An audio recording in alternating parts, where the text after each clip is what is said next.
going on, guys? Welcome to another Lowrider Blvd video. This is another episode of Blvd Classics. Today we're going to have the homie Frog show us his cars. You heard his story. Tell us a little bit more about your 62 Impala. How long have you had this? I've had this car since 1994. Since I was 18 years old, it's always been in my life. When you bought it, you made it a hopper right away? No. When I bought it, I had to do a full restoration on it, and we went for show. I was competing. I wanted to be somebody in the show circuit, and I was looking for trophies. So we detailed the car out and, went for display. Yeah. Has pretty much the car has always had this look? It's always been green. I wanted it to be red. It just didn't work out. It just fell into the color green, and it's always been some shade of green over the last 32 years. It had nothing to do with you being called Frog and the car is green? I really didn't want it to be green because I'm called Frog. Right. You know, I was really trying to steer away from that,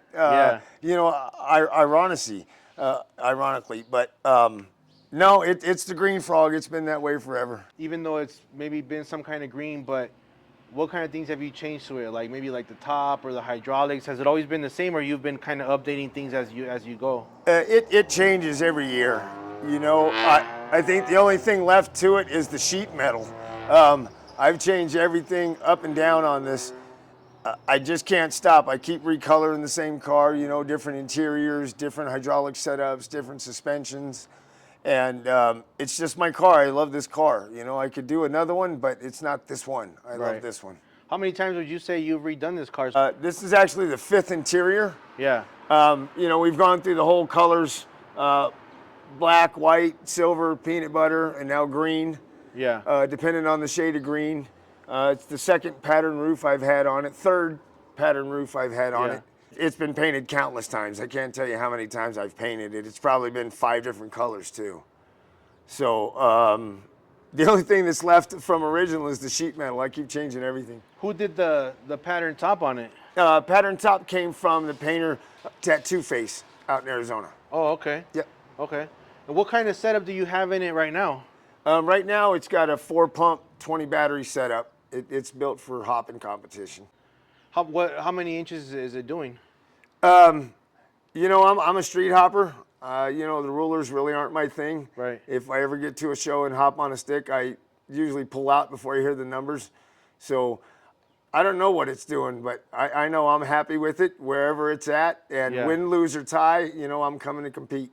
I've asked this question to maybe like 1 or 2 other hoppers that we've had in these episodes. When it comes to street hopping, if there's no ruler, how do you know who wins?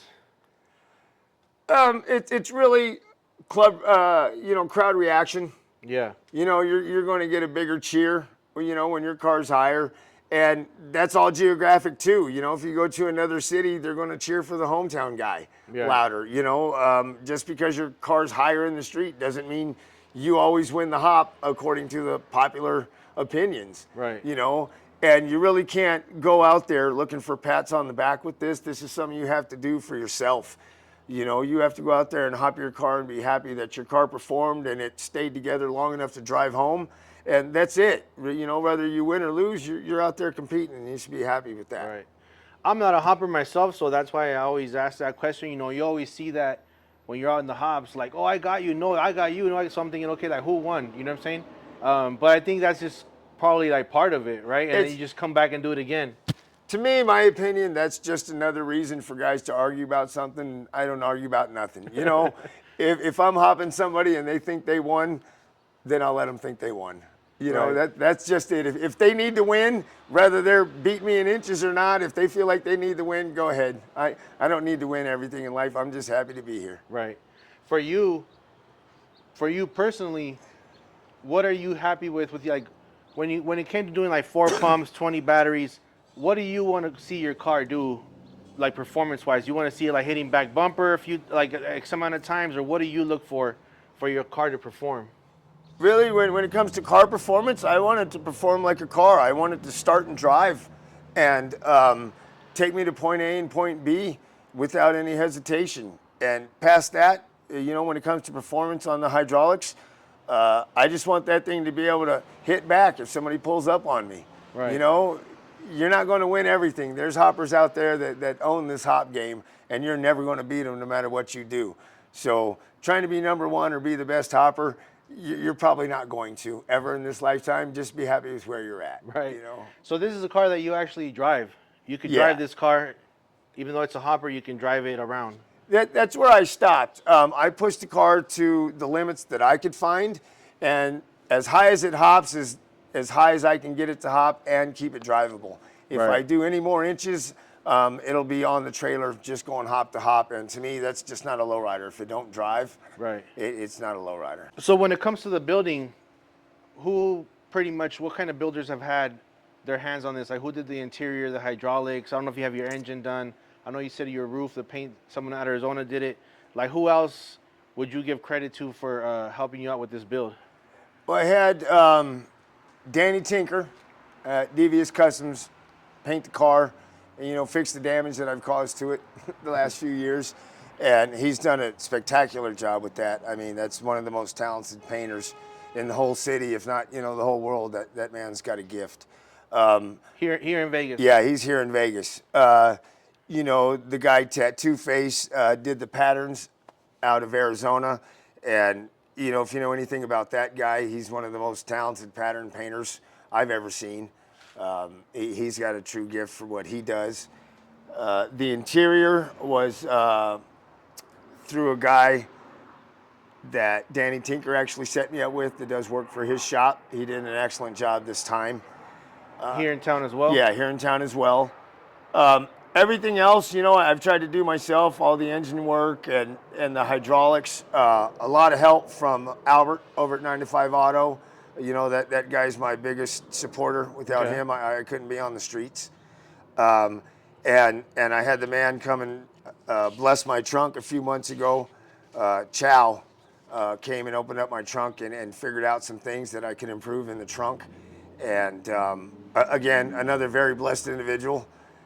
Did miracles in my trunk. So, with the help of these guys here, the paint and the interior and the motor and the hydraulics, they all make me look good, but it took a team. Right. It took a team to get it to where it's at for sure. When it comes down to your murals, you got some pretty particular murals that are different from your typical lowrider murals, like with the girls and the car and all that. I think you have on the 62 trunk and then on your limo, this one's a scene from like the Don't Be a Menace to Society, Yeah, Don't Be a Menace while to drinking Society. your juice in the hood. Yeah. Where did you get that idea for that mural and then the mural on the limo? Anytime I take time to watch TV, I like to watch something funny. Yeah. That's what I do. I like to escape the reality of life and laugh a little bit. And that's just one of those iconic movies, Don't Be a Menace. If you don't know the scene, look it up. It's hilarious. Right. But when I seen that scene and that hop chord, it just clicked that I've got to integrate these two together. Right. And I thought, that's my personality. I want to laugh and have fun with this, and I think I did that with that trunk. I get a lot of laughter out of that trunk. I get a lot of smiles when people see it. What about the one on the limo? What is that scene from, or what is that mural from? Now that's aging myself. That one is. That's from another movie, The Jerk, with Steve Martin, and it's another comedy movie that I think promotes unity, human unity. If you know the movie, it's a very unifying movie. To me, that's what I took from that movie. Is we're all just human beings, no matter what color we are, or how much money we have, or where we live. We're all just human beings, Right. And we can all not only live together, but we can get along together. And that's what that movie, means to me. And that mural on that trunk is the opening scene of that movie. Oh, okay. So Okay, I don't think I've ever seen that one. yeah, it's a good one. So who did the murals? Again, another really gifted, talented man right here in Las Vegas, Nick Lee. Okay. Nick Lee Airbrushing. He's local. He did both of my murals for me. He's been airbrushing in town here for as long as I can remember. Okay. And he's just kind of one of those other guys here that don't get recognized Right. for the work that he does. He kind of stepped out of his normal, from the girls and all of that, and did these murals for me. Yeah. Something a little different. But the man is absolutely an artist, And I am really, really happy that I chose him to help me with my cars. Yeah, that's one of the reasons I like to ask these kind of questions when I do the cars of, you know, riders out here in Vegas, because, you know, I want them to mention like who's doing the work out here, so Yeah. that people could see that there's There's people out quality here, work right here. out here in Vegas too. Right here You know in the what I mean? city. You're still hopping it to this day. It's still part of the hop scene. Yeah. Yeah. Yeah. We was hopping last night. Yeah. You know, that's the fun of it. That's right. You know, low riding and socializing with the other low riders, you know, that brings a lot of joy to me, and that's one of the best parts about low riding. But, you know, if you ever decide that you're going to hop a car, that feeling that you get when it flies in the air, to me, there's nothing like it. It's Right. better than a roller coaster. You've had this car so long, and pretty much when everybody sees this car, I think they could say, "Oh, that's Frog," right? So pretty much, it's safe to say that this car is pretty much like stamped like as your legacy when it comes to the lowrider scene. It is. It is. You know, I get grown men walk up to me with their children and tell their children stories about when they were children, you know, in this car. Right. You know, I will wear these batteries out making kids smile before anything.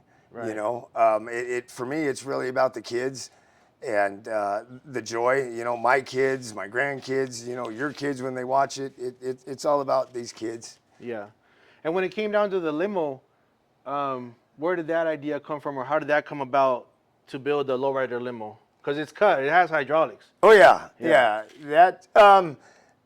That came from the next chapter in life when I got grandkids. Okay. You know, I wanted them to be a part of the low riding world again.